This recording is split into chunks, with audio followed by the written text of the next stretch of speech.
오늘의 주요 뉴스입니다. KT 무단 소액 결제 피해가 서울 서초구와 동작구, 경기 고양시 등에서도 발생한 것으로 추가 확인됐습니다. 이 KT는 해킹 피해자들이 ARS를 통해 결제한 고객뿐이라고 밝혔는데 문자 결제 범위 등 피해 범위를 더 넓혀 전수조사를 해야 한다는 비판이 나옵니다. 심우정 전 검찰총장이 피고발인 신분으로 내란 특검에 출석했습니다. 윤석열 전 대통령 구속 취소 직후 즉시 항고를 포기하고 석방을 지휘한 경위에 대해 조사가 이뤄진 것으로 전해졌습니다. 국민의힘이 보수의 심장 대구에서 6년 만에 장외투쟁을 열고 야당 탄압 독재 정치 국민 규탄 대회를 열었습니다. 민주당은 내란 옹호 대선 불복 세력의 장외투정이라고 일갈했습니다. 추가 피해가 우려되는 이유는 또 있습니다. 앞서 KT 측은 피해 사례 대부분이 자동응답 전화, 즉 ARS를 통한 결제라고 밝혔습니다. 하지만 정작 피해자들은 다른 방식을 통한 결제도 주장하고 있어 KT의 소극적인 대응을 비판하는 목소리가 나옵니다. 계속해서 서종표 기자의 보도입니다.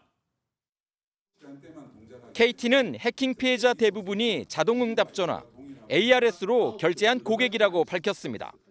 소액 결제 관련해서는 이게 ARS가 대부분이었습니다. 그래서 교통카드 이런 부분 미세했는데 소액 결제 인증 유형은 자동응답 전화의 ARS, 문자를 통해 결제하는 SMS, 그리고 통신사 패스와 카카오톡 인증 등이 있습니다. 실제로 일부 피해자들은 제3자가 패스 인증을 시도하거나 카카오톡으로도 비정상 접근이 있었다고 주장하고 있습니다. 때문에 KT가 ARS 피해에 국한해 소극적인 대응을 하고 있다는 지적이 나오고 있습니다. 조사 기간을 최근 3개월로 한정한 것도 문제입니다. KT가 ARS 지금 인증 피해자들만을 대상으로 조사에 나섰다는 건데 결국 사건을 축소 은폐하려는 의도가 있었다고. 사태가 일파만파 커지자 정부와 국회 움직임도 바빠지고 있습니다. 김민석 국무총리는 내일 오전 통신사 긴급 현안 점검 회의를 통해 유관부처 보고를 받고 국회도 오는 24일 청문회를 열어 해킹 관련 의혹을 집중 질의할 예정입니다. MBN 뉴스 서정표입니다. 특검 소식으로 이어갑니다. 윤석열 정부의 마지막 검찰 수장이었던 심우정 전 검찰총장이 내란 특검에 출석했습니다. 윤 전 대통령 구속 취소 결정 당시 즉시 항고를 하지 않았다는 이유로 고발당한 바 있는데 특검에 나가 있는 취재 기자 연결해 상황 알아보겠습니다. 네, 손성민 기자, 현재도 조사가 진행 중입니까? 네, 심우정 전 검찰총장은 오늘 오전 10시쯤 이곳 내란특검 사무실로 출석했습니다. 지금까지 9시간 넘게 조사가 진행되고 있는데요. 조사는 이르면 오늘 밤 늦게까지 이어질 것으로 보입니다. 심 전 총장은 취재진 질문에 아무런 답을 하지 않고 곧장 조사실로 들어갔습니다. 즉시 항고 포기 결정 과정에 대한 입장 한 말씀 부탁드리겠습니다. 상경 당시 박성재 전망한테 검사 파견 혹시 받은 거였나요? 심 전 총장은 피고발인 신분입니다. 앞서 심 전 총장은 직권남용과 직무유기 등의 혐의로 공수처에 고발됐고 조은석 특별검사팀에서 사건을 넘겨받아 수사를 이어왔습니다. 특검팀은 지난 3월 윤석열 전 대통령의 구속 취소가 법원에서 결정된 직후 심 전 총장이 즉시 항고하지 않은 이유를 조사하고 있는 것으로 전해졌습니다. 당시 윤 전 대통령 사건을 맡았던 검찰 수사팀에서 즉시 항고가 필요하다는 의견이 나왔는데도 심 전 총장은 위헌 소지 등을 이유로 윤 전 대통령 석방을 지휘했습니다. 위헌이라는 명확한 판단이 있었고 그러한 위헌 판결의 취지를 따라서 즉시 항고하지 않은 것입니다. 특검팀은 오늘 심 전 총장을 상대로 12.3 비상계엄 당시 법무부가 합동수사본부에 검사를 파견하려고 했던 의혹에 대해서도 묻고 있는 것으로 알려졌습니다. 심 전 총장은 계엄 선포 이후 박성재 당시 법무부 장관과 3차례 통화했고 이때 검사 파견을 지시받았던 의혹이 불거졌습니다. 앞서 특검팀은 박 전 장관에 대해 내란 주요 임무 종사 혐의로 박 전 장관 자택 등에 대해 압수수색을 벌이기도 했습니다. 지금까지 서울고등검찰청에서 MBN 뉴스 손성민입니다. 오는 24일엔 김건희 여사에 대한 첫 재판이 열립니다. 이 김 여사는 윤 전 대통령과 달리 출석 의사를 보인 상태입니다. 이런 가운데 윤 전 대통령은 불구속 상태로 재판을 받게 해달라며 보석을 신청했습니다. 현지우 기자의 보도입니다. 구속 상태로 재판에 넘겨진 김건희 여사의 첫 공판이 오는 24일 서울중앙지방법원에서 열립니다. 첫 공판 기일은 피고인 출석 의무가 있는 만큼 김 여사는 법정에 직접 모습을 드러낼 걸로 보입니다. 김 여사는 도이치모터스 주가 조작과 명태균 공천 개입, 통일교 청탁, 뇌물수수 의혹 등 3가지 혐의를 받습니다. 민중기 특별검사팀은 앞서 5차례 소환 조사를 마친 뒤 지난달 29일 김 여사를 재판에 넘겼습니다. 국민 여러분께 저같이 아무것도 아닌 사람이 이렇게 심려를 끼쳐서 진심으로 죄송합니다. 건진법사 전성배 씨의 재판도 이번 주에 시작되는 만큼 김 여사의 재판 일정은 매우 빠르게 진행될 거란 관측도 나옵니다. 김 여사 사건을 맡은 재판부가 이례적으로 재판 준비 기일을 건너뛰고 곧바로 본 재판을 진행하기로 결정했기 때문입니다. 반면 김 여사 측은 재판을 준비할 시간이 부족하다며 공판 준비 기일을 지정해달라고 요청한 상태입니다. 내란 특검팀이 국무위원 의결권 침해 등 혐의로 윤석열 전 대통령을 추가 기소한 사건의 첫 재판도 오는 26일 예정된 가운데 윤 전 대통령은 법원에 보석을 신청했습니다. 윤 전 대통령 측은 건강상 이유로 불구속 재판이 필요하다고 강조한 걸로 알려졌습니다. 헌정 사상 처음으로 전직 대통령 부부의 동시 재판을 앞둔 상황에서 보석 신청이 받아들여질지 관심이 쏠립니다. MBN 뉴스 현지호입니다. 정치권에선 국민의힘이 6년 만에 대규모 장외투쟁에 나섰습니다. 그것도 보수의 심장 대구에서입니다. 당 추산 7만여 명의 지도부와 당원들은 이재명 대통령의 재판 재개를 주장하는 동시에 민주당이 강행하는 법안에 대한 무한 필리버스터를 예고했습니다. 김지영 기자가 현장에 다녀왔습니다. 국민의 힘으로 자유민주주의 수호하자! 수호하자! 수호하자! 수호하자! 보수의 심장 대구에 당 지도부를 비롯한 의원들과 당원 7만여 명이 집결했습니다. 광장에 모인 당원들은 헌법 파괴, 정치 보복 팻말을 들고 일제히 규탄 구호를 외쳤습니다. 이재명 당선 무효! 국민의힘은 정부 여당의 사법부 압박과 야당 탄압을 규탄하기 위해 6년 만에 장외투쟁에 나섰습니다. 국민의힘은 이재명 정부의 독재를 국민의 힘으로 막자고 목소리를 높였습니다. 우리 대한민국에서 또다시 독재가 나타나서는 안 됩니다. 이것은 어떤 일이 있더라도 막아야 하지 않겠습니까? 이 대통령의 재판 재개도 주장했습니다. 올해는 반드시 지금 멈춰 서 있는 이재명의 5개 재판이 속히 다시 시작되게 만들어야 합니다, 여러분. 그래서 이재명을 끝내야 합니다, 여러분. 국민의힘은 오는 25일 대전에서 최고위를 열고 여론전을 이어나간 뒤 27일에는 서울에서 대규모 집회를 개최하는 방안을 검토 중입니다. 동시에 여야 합의 없이 강행 추진되는 모든 법안에 대한 필리버스터, 즉 무제한 토론을 검토하며 원내 투쟁도 이어간다는 방침입니다. MBN 뉴스 김지영입니다. 6년 만의 장외투쟁에 나선 국민의힘을 향해 민주당은 명분 없는 투정이라고 폄하했습니다. 이 사법부를 향해서도 윤석열 전 대통령의 내년 1월 석방 가능성을 거론하며 조희대 대법원장의 사퇴를 촉구했습니다. 계속해서 이교욱 기자가 전합니다. 국민의힘 장외 집회에 대해 정청래 민주당 대표는 내란 옹호, 대선 불복 세력의 장외 투정이라고 일갈했습니다. 가출한 불량배를 누가 좋아하겠느냐며 윤어게인 내란 잔당의 역사 반동을 국민과 함께 청산하겠다고 밝혔습니다. 취임 100일을 맞아 기자간담회를 연 김병기 원내대표도 내란에 대한 반성이 선행되지 않은 장외투쟁은 명분이 없다고 직격했습니다. 장외투쟁과 대통령 탄핵을 운운하는 건 명백한 대선 불복임을 다시 한번 강조합니다. 아울러 김 원내대표는 조희대 대법원장에 대한 사퇴 촉구와 내란 전담 재판부 설치 등 사법부 압박은 공격이 아닌 최소한의 방어라고 강조했습니다. 지난 3월 구속기간 만료로 윤석열 전 대통령을 석방한 지규현 판사가 재판을 고의로 늦춰 윤 전 대통령을 또 풀어줄 가능성을 경계해야 한다는 겁니다. 지난 7월 19일 내란 혐의로 재구속된 윤 전 대통령에 대한 1심 판결이 1월 중순까지 나오지 않으면 윤 전 대통령은 석방됩니다. 의혹이 제기됐고 배경이 윤석열이 이대로 가면 1월 달에 풀려난다는 게 베이스에 깔려있는 국민적 불안을 갖다가 대변해 주신 거거든요. 지규현 판사는 12월 내로 심리를 마치겠다는 입장을 밝혔지만 민주당은 조 대법원장이 직접 나서 신속 재판을 천명하라고 요구했습니다. MBN 뉴스 이교욱입니다.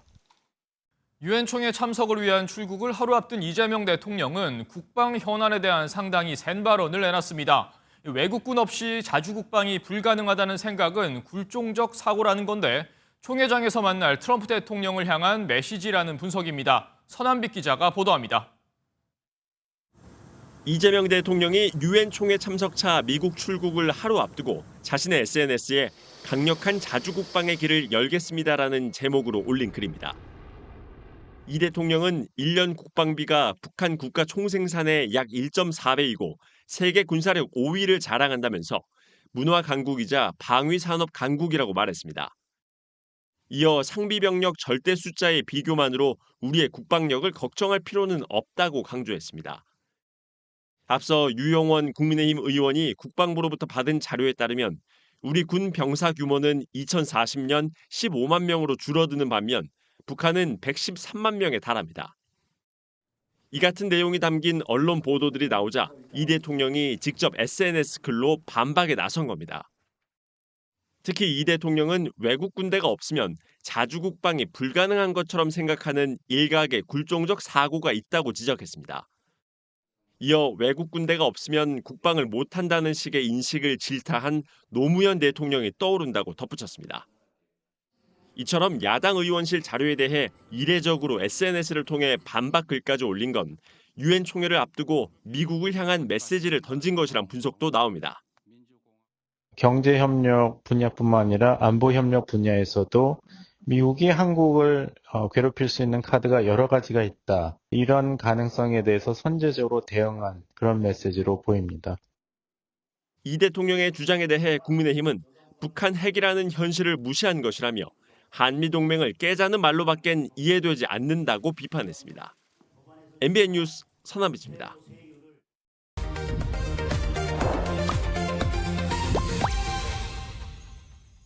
오늘 정치톡톡은 국회팀 전정인 기자와 이어가 보겠습니다. 네, 전 기자 첫 번째 주제부터 가보겠습니다.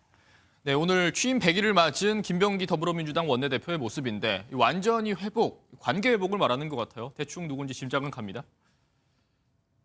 네, 바로 정청래 민주당 대표입니다. 아시다시피 최근에 특검법 개정안 처리 과정에서 여야 합의안을 두고 민주당의 투톱이 정면 충돌했었죠. 어제 협상안은 제가 수용할 수 없었고 또 지도부의 뜻과도 다르기 때문에 어제 바로 재협상을 지시했습니다. 아까 공개사과 얘기하시면 좀 어떤 마음에서 말씀 좀 하셨던 거예요? 아니 쉬운 말이잖아요. 어려운 말인가요? 그런 거 할 때 혼자 하나요? 이후 당정대 고위급 만찬에서 두 사람이 함께 악수하는 등 갈등을 봉합하려는 모습들을 볼 수 있었는데요. 네. 오늘 기자회견에서 김병기 원내대표가 봉합이 아니라 완전히 회복됐다고 강조한 겁니다. 제가 한 40년 살아보니까요. 부부싸움이 친할 때는 자주 싸웁니다. 일부 언론에서 봉합 뭐 이런 얘기를 하는데 전혀 그렇지 않습니다. 관계는 완전히 회복이 되었고요. 서로 알겠거니 하지 않고 생각을 반드시 확인하기로 했다면서 이전보다 대화가 더 많아졌다고 설명했습니다. 네, 봉합 이후에도 논란이 계속되자 확실하게 선을 그은 걸로 보입니다. 다음 주제로 가보죠. 네, 이번엔 지금 영화 볼 때인가. 근데 휴일 맞아서 영화 보시는 분들 많을 텐데 정치권에선 무슨 일입니까? 네, 지금 부산국제영화제가 진행 중인데요. 네. 어제 이재명 대통령 부부가 직접 부산을 찾아 공식 상영작인 극장의 시간들을 관람했습니다. 이를 두고 국민의힘이 지금 한가하게 영화 볼 때냐고 비판한 건데요. 네. 국내외 정세가 대통령이 영화 관람을 즐길 만큼 여유롭지 않다면서 관세 협상부터 해결하라고 지적한 겁니다. 그러면서 이 대통령이 한 달여 동안 무려 3번이나 극장을 찾았다고 꼬집기도 했습니다. 네, 이 대통령이 3번이나 찾은 건 몰랐습니다. 아무래도 이 현장에 갑자기 대통령이 나타나면서 분위기가 상당히 놀랐을 것 같은데 어땠습니까? 네, 대통령과 함께 현장에 있었던 배우 고화성 씨 SNS입니다. 네. 이 대통령과 인사를 나누는 사진과 함께 이렇게 작은 영화를 찾아주시다니 감사하다는 글을 남겼는데요.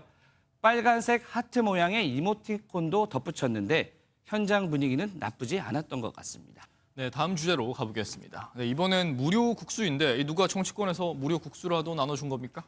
네, 그건 아니고요. 경북 경주 시내에 설치됐던 한국수력원자력 월성본부의 현수막이 논란이 된 건데요. 네. 현수막을 자세히 보면 지방세로 2,190억 냈다지요.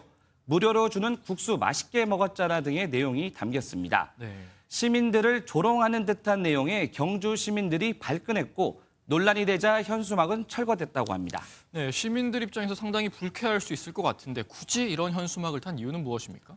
네, 한수원 측이 고준위 방사성 폐기물 특별법 시행령 발표를 앞두고 지역의 반대 여론이 커지자 이 같은 현수막을 설치한 것으로 보입니다. 네. 그러니까 그동안 지역에 기여한 바가 크다는 점을 강조하려 했던 것으로 풀이되는데요. 김민석 국무총리는 문구가 너무 모욕적이라며 사태의 경위를 확인하겠다고 밝혔습니다. 공공기관의 행사 지원은 한 푼 던져주는 그런 것이 아니라며 그런 태도와 비아냥으로는 국민의 마음을 얻을 수 없다고 지적했습니다. 네, 공공기관의 소통 의지도 중요하겠지만 그만큼 세심한 접근과 태도가 필요한 것 같습니다. 여기까지 듣겠습니다. 전정인 기자였습니다. 다음은 화마가 불러온 안타까운 소식입니다. 오늘 새벽 경기 남양주의 한 주택에서 불이 났습니다. 그 불 속에서 40대 엄마는 숨졌고 7살의 어린 아들은 아직까지 의식이 없는 상태입니다. 안진우 기자입니다. 시뻘건 불길이 창문을 뚫고 치솟고 희뿌연 연기는 쉴 새 없이 뿜어져 나옵니다. 어머 어떡해. 거센 불길은 쉽게 잡히지 않습니다.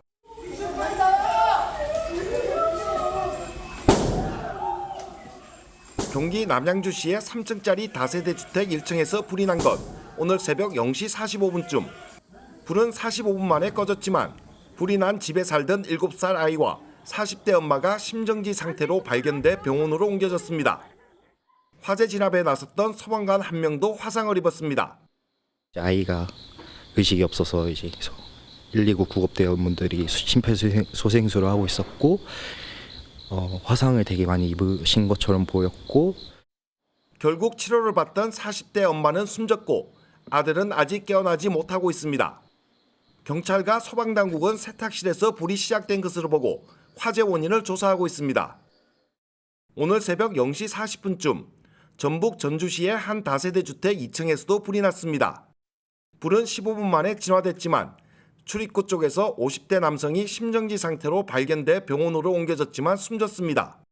소방당국은 장시간 켜놓은 가스불에 주방 후드에 불이 붙으면서 불이 난 것으로 추정하고 정확한 화재 원인을 조사하고 있습니다. MBN 뉴스 안진우입니다. 바다에서도 사고가 이어졌습니다. 풍랑특보가 발령된 경북 포항에선 한 남성이 갯바위에 고립됐었고요. 부산 송정에선 사흘째 어선 침몰 사고 실종자를 찾고 있지만 아직까지 소식이 없습니다. 장진철 기자입니다. 높은 파도가 몰아치는 갯바위를 향해 해경대원이 헤엄쳐갑니다. 갯바위에는 남성 한 명이 바위를 잡고 오도 가도 못합니다. 풍랑특보가 발령된 바다에서 제트스키를 타다 고립된 겁니다. 파도가 높아 구조대원들도 나오기가 어렵게 되자 헬기가 투입돼 안전하게 구조했습니다. 옆으로 넘어진 차량 반이 물에 잠겼습니다. 차량 위에서는 해경과 소방대원들이 사람을 끌어냅니다. 어제 오후 7시 15분쯤 강원 동해시의 한 부두에서 70대가 운전한 승용차가 바다로 추락했습니다. 차량에는 70대 2명과 80대 2명 등 모두 4명이 타고 있었는데 무사히 구조됐습니다. 그쪽에 이제 사람들이 모여 있고 가다가 그쪽에 잘 모르는 상태에서 좀 빠지게 됐다고. 해경대원들이 구명안에 의지한 여성을 끌어올립니다.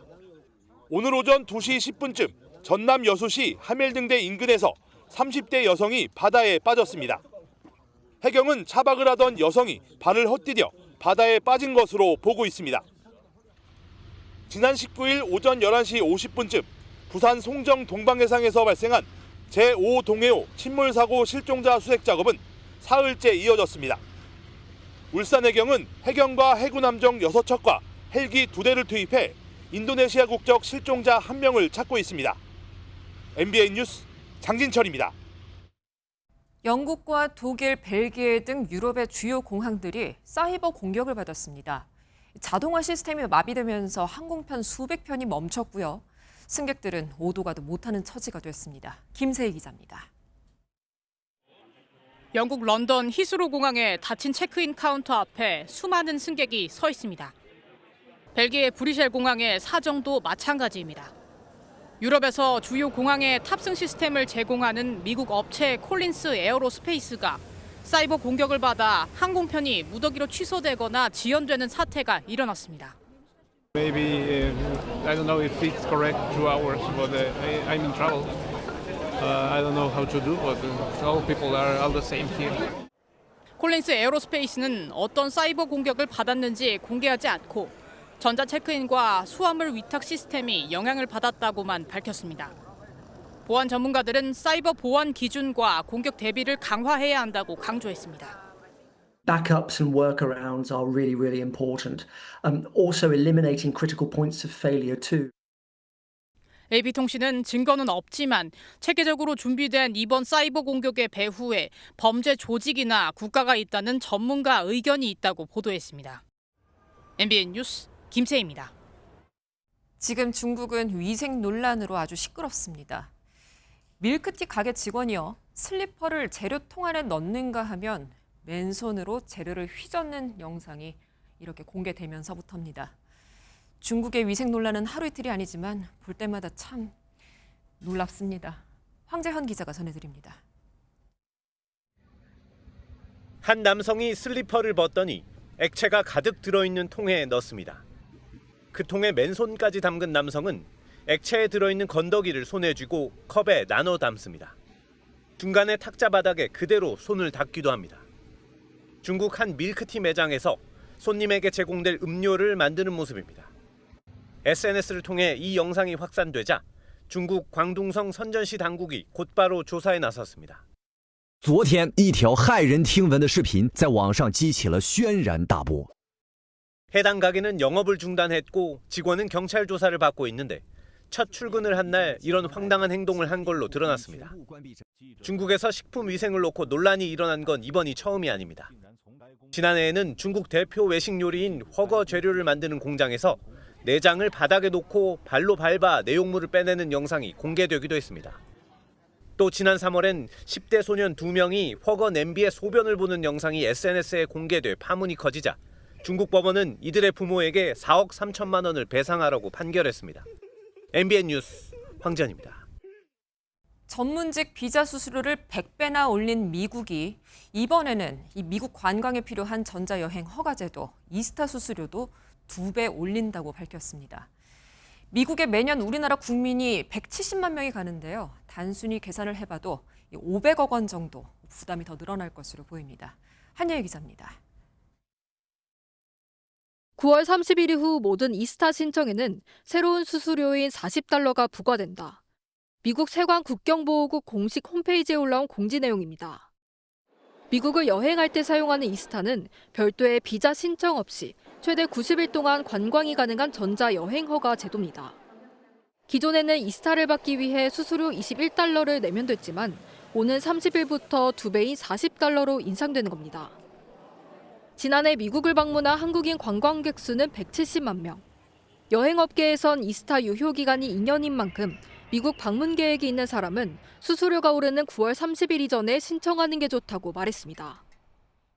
전문직 비자 수수료를 100배 올린 데 이어 여행 허가제도 수수료까지 올린 건 반이민주의와 자국 우선주의라는 트럼프 행정부의 정책 기조를 반영한 행동으로 풀이되는데 이 과정에서 혼선도 빚어지고 있습니다.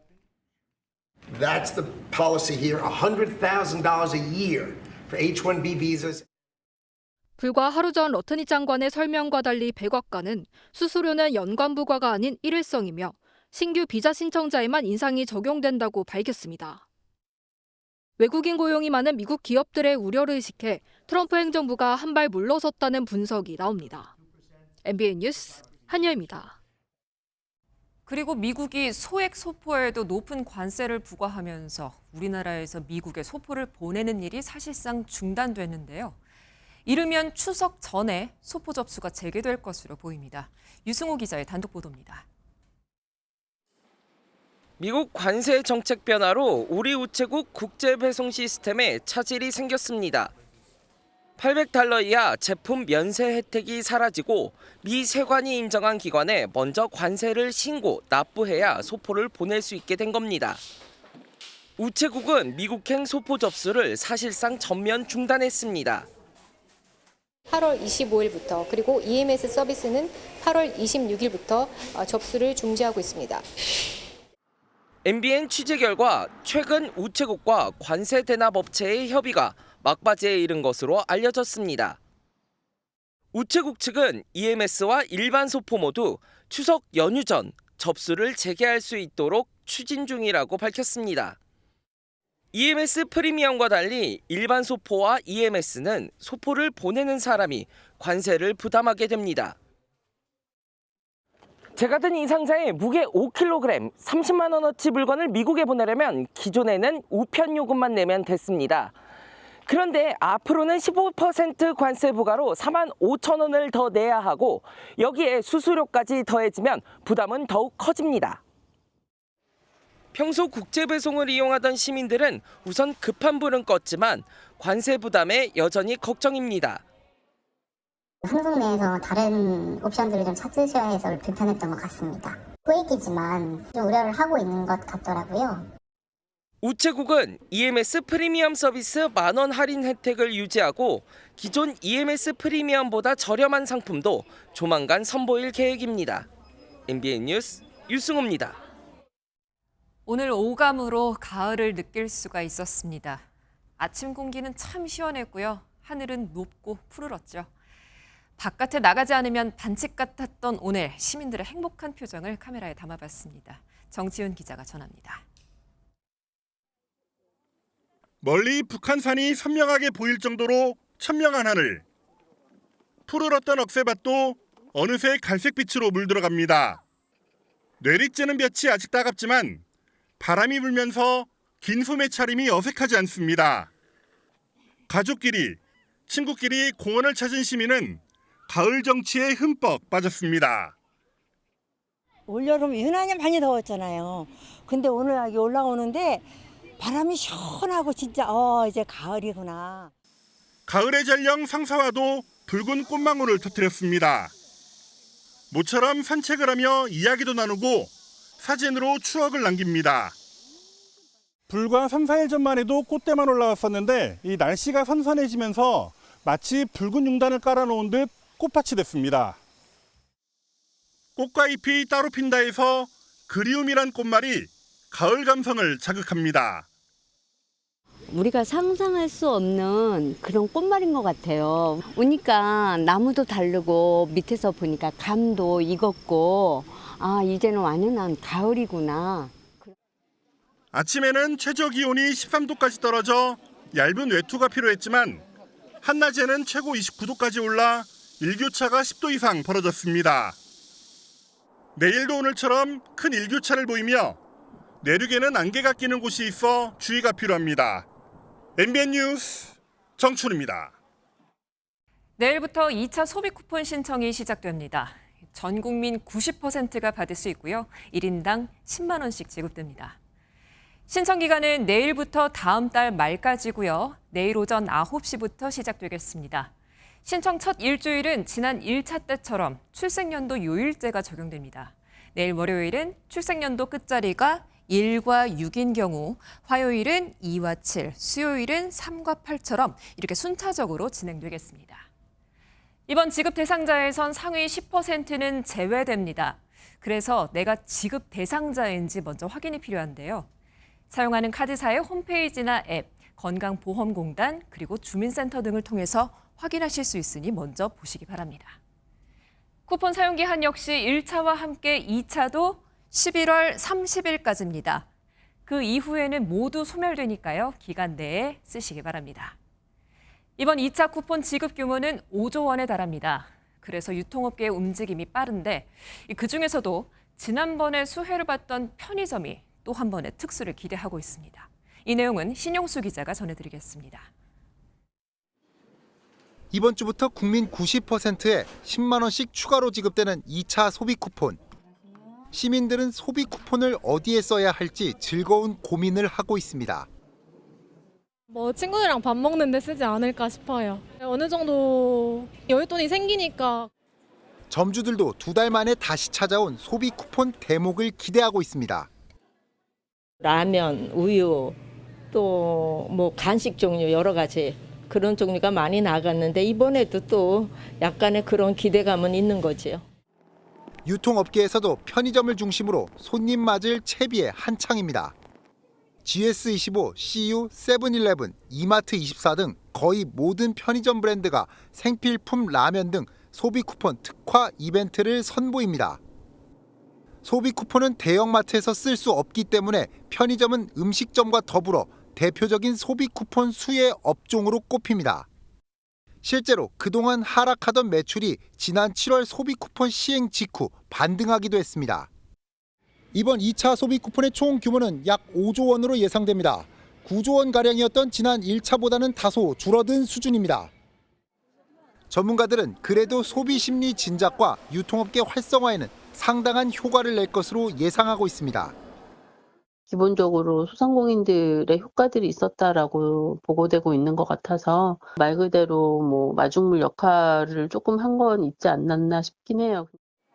또 지난 7월에도 대형마트가 대규모 할인 행사로 소비 쿠폰에 대응한 만큼 추석 대목 전 물가 상승 억제에도 도움이 될 것이라는 전망이 나옵니다. MBN 뉴스 신용수입니다. 동해의 가스 매장 가능성을 가장 높이 봤던 대왕고래 구역이 경제성 없음, 최종 실패로 결론났습니다. 이 대왕고래 외에도 오징어, 명태 구역 등 남은 장소들이 있는데요. 이 구역들에는 해외 기업이 참여해서 시추에 나섭니다. 이혁근 기자입니다. 동해에 가스 매장 가능성이 있는 장소는 총 7곳입니다.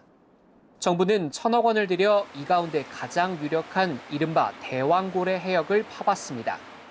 포항에서 40km에서 또 100km 사이에 있는 지역에 저희가 7개 유망 사이트를 저희가 지정을 했고요. 1차 시추 자체는 그 7개 사이트 중에 성공률과 자원량을 감안해서. 하지만 시추 결과 대왕고래는 경제적 가치가 전혀 없었습니다. 가스 포화도가 70%에 달할 것으로 예상했지만 실제 파본이 6.3%에 불과해 더 파볼 필요도 없었습니다. 암석 안에 한 20-30% 정도는 있어야만 우리가 개발을 시도할 수 있다라고 보는데 그거보다 밑에 있는 것들은 아예 없는 거나 마찬가지로. 정부는 나머지 6곳에 대해선 외국계 기업의 투자를 받아 탐사를 계속하겠다는 구상입니다. 석유공사는 2차 탐사 시추 입찰 결과 복수의 해외 업체가 참여 의사를 밝혔다고 전했습니다. 외국계 기업은 최대 49%까지 지분을 투자할 수 있는데 엑손모빌 등 대형 자원 기업이 참여했을 거란 관측이 나오고 있습니다. 2차 시추는 오징어나 명태로 이름 붙여진 장소를 파볼 것으로 예상됩니다. MBN 뉴스 이혁근입니다. 귀로 듣는 맛 그리고 눈으로 보는 맛이 있는 우리 K-팝이 전 세계적으로 인기를 얻으면 그 음악을 만든 작사, 작곡가는 저작권 수익을 얻습니다. 그런데 화려한 퍼포먼스를 만든 안무가는 저작권이 없어서 빈손이라 문제였는데요.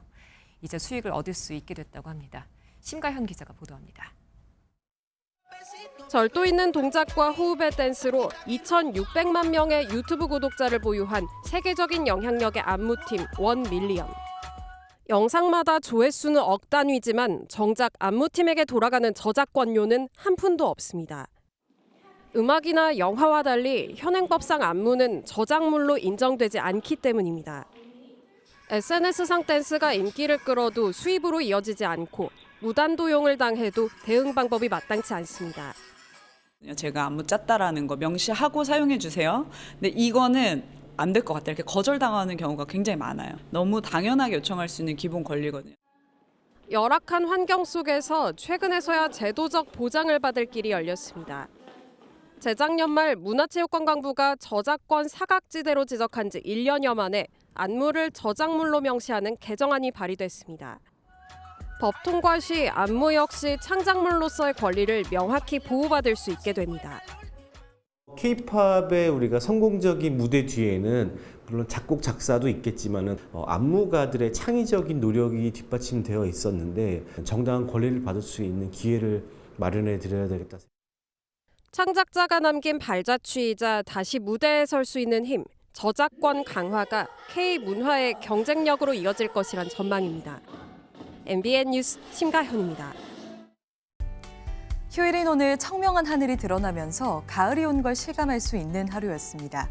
월요일인 내일도 아침 저녁으로는 선선하겠지만 낮에는 가을볕이 내리쬐면서 하루 새 일교차가 10도 안팎으로 크게 벌어지겠습니다. 내일 출근길에 중부와 경북 내륙으로는 안개가 짙게 끼겠습니다. 당분간 제주도와 해안가에는 강한 바람이 불겠습니다. 내일 전국 하늘 대체로 맑게 드러나겠고요. 제주도는 내일 오전까지 5에서 20mm의 비가 오는 곳이 있겠습니다. 자세한 지역별 내일 기온 보시면 서울이 17도로 출발해 한낮에 25도까지 오르겠고요. 남부지방 낮 기온도 광주와 전주가 27도, 대구 25도로 오늘보다 많게는 4에서 5도가량 낮겠습니다. 다음 주 수요일에는 다시 전국에 비가 내릴 텐데요. 충청과 남부, 제주도는 목요일까지 이어지는 곳이 있겠습니다. 내셨습니다.